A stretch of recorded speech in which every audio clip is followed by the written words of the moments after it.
You know, Hafsa, I've always been fascinated by science. It's amazing how much we've learned about the universe, from the vastness of space to the intricacies of DNA. But, honestly, I've always struggled to see how religion fits into all this. Doesn't science, in a way, make religious beliefs obsolete? I get where you're coming from, Alex. A lot of people see science and religion as being in conflict, but for me they complement each other. Islam, in particular, encourages the pursuit of knowledge and sees the natural world as a reflection of God's creation. That's a perspective I hadn't considered. But do you think scientists agree with this?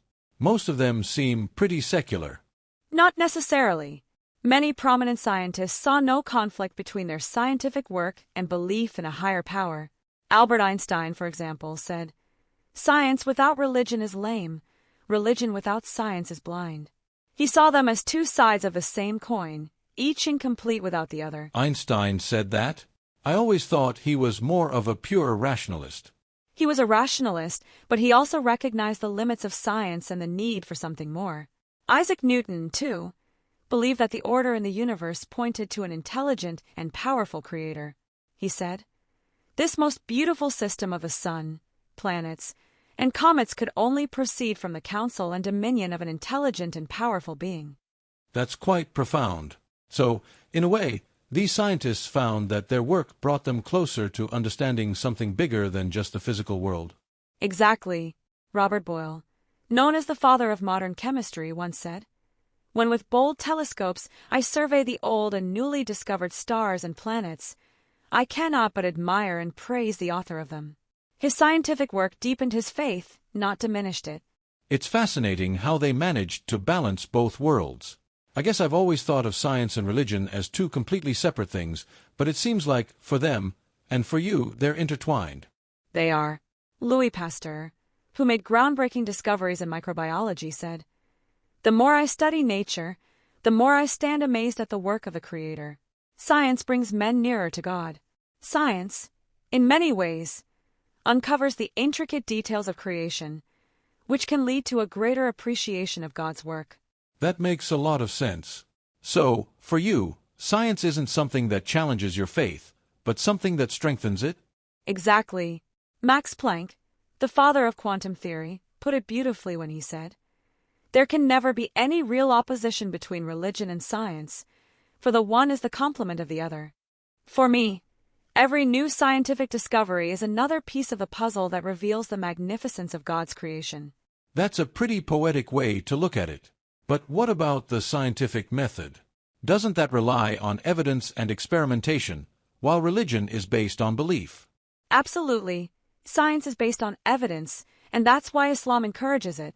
The Prophet Muhammad said, "Seek knowledge from the cradle to the grave, and the ink of the scholar is more sacred than the blood of the martyr."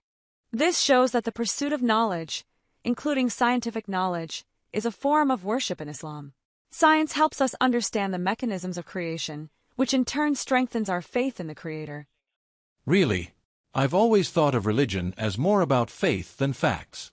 How do you reconcile religious teachings with scientific discoveries?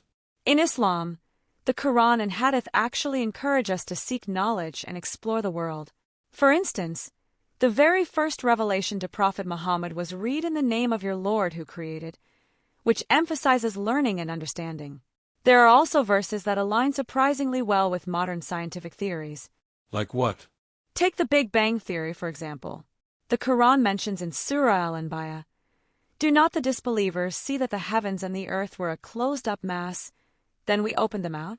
This verse seems to describe the universe's origin from a singular, dense point, which is pretty much what the Big Bang Theory suggests. That's interesting. But is that just a coincidence, or do you think there's more to it? I believe there's more to it. The Quran isn't a science textbook, but it contains signs that align with scientific truths, encouraging us to explore and discover. Another example is the verse in Surah Fussilat, "We will show them our signs in the horizons and within themselves until it becomes clear to them that it is the truth." It suggests that the more we explore the universe and our own existence, the more we'll find signs of a creator.